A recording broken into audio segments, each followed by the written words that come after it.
안녕하세요. 역사 돋보기입니다. 예나 지금이나 결혼식은 개인적으로 가족에게도 그리고 사회적으로도 대단히 의미 있는 행사인데 과거 우리 조상님들은 어떻게 결혼을 했을까요? 과거 조상님들의 결혼식 중 보면 쇼크 먹을 정도로 독특한 풍습들이 있다는 거 아셨습니까? 일단 우리 조상님들의 독특한 결혼 풍속으로는 고구려의 결혼 방식이 있습니다. 중국 측 역사책인 삼국지에는 이 고구려에 대해 소개하는 챕터가 있는데 여기에 고구려인들의 독특한 결혼 풍습에 대해 자세히 기술되어 있습니다. 눈에 띄는 고구려의 결혼 풍습으로는 서옥제와 형사취수제가 있습니다. 서옥제는 남자가 결혼을 하면 먼저 신분의 집에서 일정 기간 머무는 형태이고 형사취수제는 말 그대로 남편이 죽으면 아내는 남편의 남동생과 재혼을 하는 풍습입니다. 그러니까 서옥제는 혼전, 형사취수제는 혼후와 관련된 결혼 풍습이다 이렇게 말씀드릴 수가 있을 것 같은데 이 고구려인들은 본격적인 결혼식을 치르기 전 구두로 일단 합의를 한다고 합니다. 그러면 남자 측이 여자 측 집에 가서 장인 장모가 될 어른들께 딸과 잠자리를 같이 가져도 되냐는 이렇게 물어보는 퍼포먼스를 한다고 합니다. 고구려 사람들은 프로포즈를 당사자가 아니라 이 장인 장모한테 했었어요. 장인 장모들은 남자가 오기 전에 사위가 될 사람이 머무르는 집을 뒷마당에 장만해준다고 합니다. 이 뒷마당에 있는 집을 사위가 머무는 집이라고 해서 서옥이라고 했답니다. 그러면 이 새신부 새신랑은 서옥에서 머물면서 만약 아이를 낳고 이 아이가 크면 다시 남자 집으로 돌아간다고 합니다. 서옥제를 두고 목의 사회에서 북의 사회로 넘어가는 그 과도기를 상징적으로 나타낸 풍습이라고 해석하시는 분들도 있고 고구려에서는 양가 간의 정략 결혼보다는 이 남녀 간의 자유연애로부터 결혼이 이루어졌다고 해석하는 분들도 있습니다. 다음으로 형사취수제를 보고 미개 고대인들의 야만스러운 풍속이라고 생각하시는 분들이 있을 것 같습니다.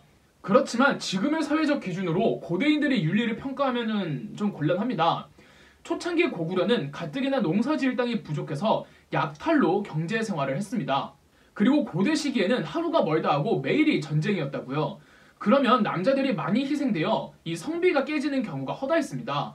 전쟁과 농사가 인생의 전부인 고대 사회에서 과부가 혼자 아이들을 데리고 살기가 어려웠습니다. 그래서 남편 가족들과 함께 살도록 해서 남편 측 가족들이 유가족들을 책임지도록 하는 제도가 형사취수제였습니다. 남동생이 형수되는 사람과 재혼한다는 게 정말 형식적일 뿐 성적인 관계가 있다는 게 아니라 이 가족의 구성원을 늘린다는 개념이었기 때문에 이상하게 볼 게 하나도 없습니다. 이 재미있는 건 서옥제나 형사취수제나 고구려만 하던 풍습이 아니었다는 겁니다. 백제나 신라의 경우 그런 풍습이 있었는지 확실하진 않으나 고구려와 부여, 흉노, 오한, 거란, 말갈, 돌궐, 몽골족 등 북방 유목민족들도 싹 다 했다고 합니다. 서옥제와 형사취수제가 북방 유목민족들의 이 정체성을 결정짓는 사회적 풍속 중 하나였으며 이로 말미암아 부여나 고구려나 북방 유목민족의 특성을 강하게 품고 있었다는 말이 되겠죠. 신라나 고려시대에는 근친혼이 이루어졌습니다. 친척들끼리 결혼하고 관계를 맺고 아이를 낳았다는 건데요. 이건 왕족들이 본인들의 왕권을 다른 유력 가문들에게 뺏기지 않기 위한 정치적인 맥락 속에서 이루어졌기 때문에 신라와 고려시대의 근친혼은 이 왕실에서만 이루어지다가 나중에는 일방 백성들끼리도 근친혼을 하게 되었습니다. 그러다 고려시대 말 성리학이 한반도로 유입이 되면서 이 정부 차원에서 강력하게 근친혼을 금지시켰죠. 조선시대 때는 더 심했겠죠? 이 삼국시대는 일부 다처제였지만 고려시대부터는 일부 일처제를 원칙으로 했습니다. 그런데 일부 다처제를 하는 사람들도 있었습니다.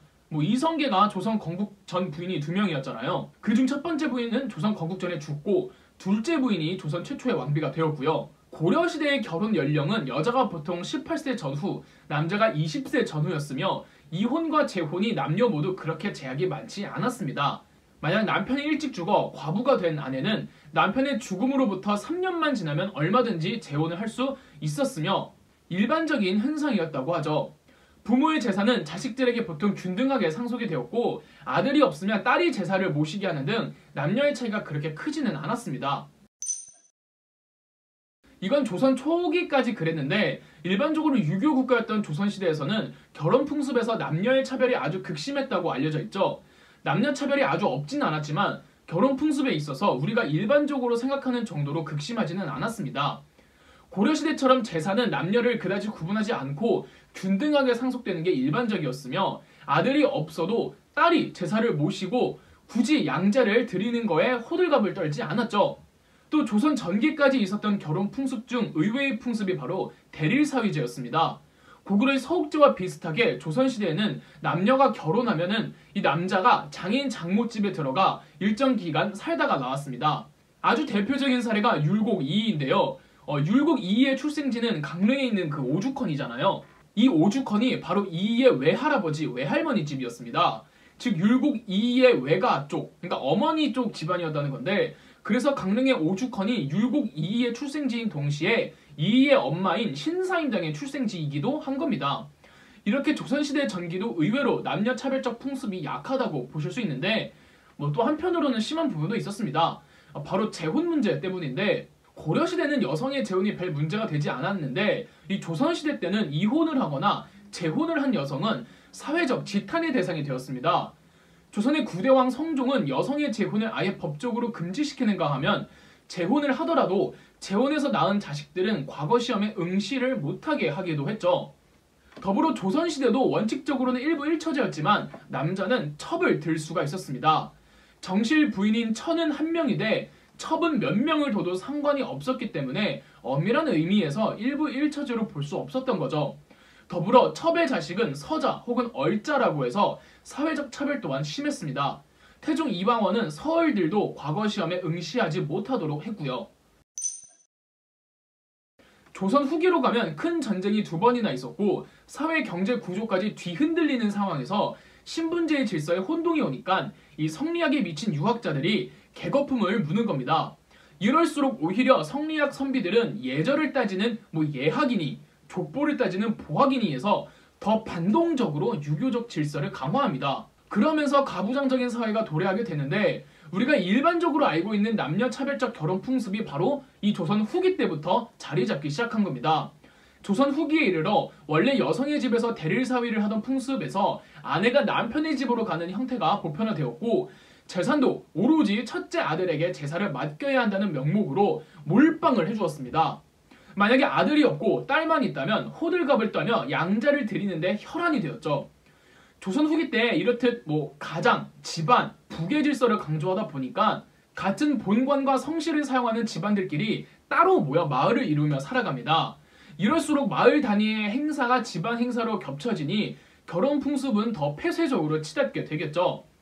칠거지약이라고 해서 시부모를 잘 섬기지 못하는 경우, 아들을 낳지 못하는 경우, 외도를 하는 경우, 질투를 하는 경우, 유전병을 앓고 있을 경우, 말이 많을 경우, 절도를 할 경우 등 이렇게 7가지 이유에 하나라도 해당되면 남편이 아내를 내쫓을 수도 있었습니다. 말 같지도 않은 거죠. 반대로 삼불거라고 해서 아무리 칠거지역에 해당되는 아내더라도 아내에게 친정이 없거나 부모의 3년상을 함께 치렀거나 이 가난했던 남편을 부자가 되도록 내조를 해준 경우에는 내쫓을 수가 없었습니다. 아내를 내쫓고 말고를 이렇게 몇 가지로 정한다는 것 자체가 이 유교적 발상이죠.